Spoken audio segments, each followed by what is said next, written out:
Beyonce has been influencing the music and fashion industry for decades. Her Renaissance tour made silver cool again, and she's had the world in Western-themed outfits since the release of Cowboy Carter. With this gigantic power of influence, why can't Beyonce, as one article puts it, sell leggings? And leggings represents all clothing because Beyonce is a fashion icon who has been unsuccessful in literally selling fashion. In today's video, we examine why Beyonce has failed in the clothing business multiple times. Because with your spare time, you decided to do a clothing line as well, right? Yes, because my mother, of course, in the beginning, did all of our hair, and she would design all of our costumes, and our fans would say, can we get clothes? We want to, look like Destiny's Child. So instead of me just putting my name on the line, I wanted to really be involved, and my mother is so talented, so we partnered up, and we're doing a clothing line. Beyonce's journey into fashion began in the early 2000s with the launch of House of Darion, a joint venture with her mother, Tina Knowles.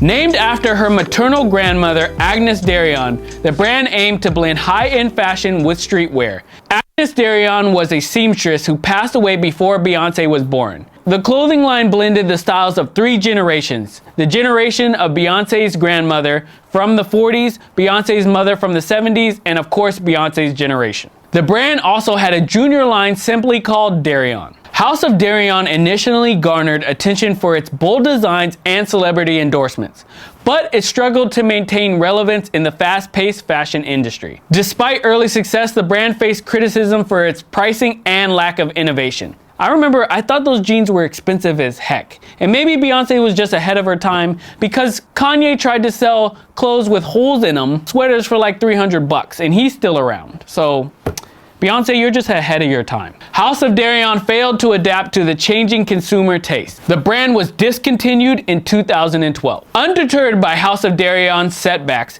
Beyonce launched Ivy Park in 2016, a collaboration with Adidas. The activewear brand aimed to empower women through fashionable athletic wear, tapping into the booming athleisure trend. Ivy Park's debut collection sold out within minutes, generating significant buzz and excitement among consumers. Beyonce's influence and marketing prowess seemed poised to propel the brand to new heights. However, Ivy Park's success was short-lived as the brand faced criticism for its limited sizing options and distribution issues. Despite efforts to address these concerns, Ivy Park struggled to maintain momentum in an increasingly competitive market. Ivy Park's partnership with Adidas was a strategic move, but the execution fell short. The brand failed to deliver on its promise of inclusivity and accessibility, ultimately alienating potential customers. According to the Wall Street Journal, sales for Ivy Park were $40 million in 2022, which fell very short of the projected $250 million. Plus, sales were down $93 million from 2021. Beyonce and Adidas called it quits after 4 years of partnership in 2023.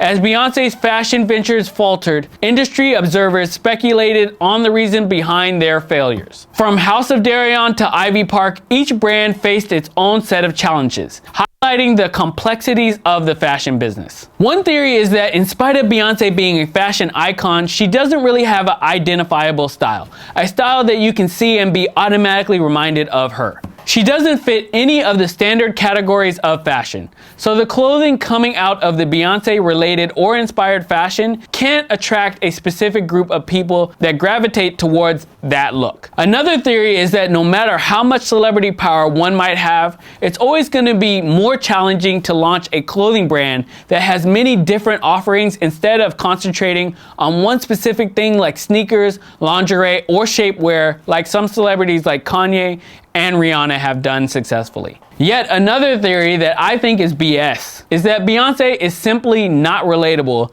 because she's always reaching for the highest levels of artistry and executes it with perfection. She appears flawless, which is mesmerizing when on stage, but doesn't exactly make everyday women want to run out and get what she's offering because they don't see themselves in her. What do you think of these theories? Which one of these do you think is the best explanation for why Beyonce has failed in the clothing arena? While her clothing brands may have faltered, Beyonce's influence in the fashion industry remains undeniable. You can tell because black girls are running out wearing cowboy outfits right now. As she continues to evolve as an artist and entrepreneur, one thing is certain: Beyonce's impact transcends the world of music, leaving an undeniable mark on fashion and culture. If you missed our video on Beyonce and Jay-Z's expansive real estate portfolio, I invite you to watch that next right here.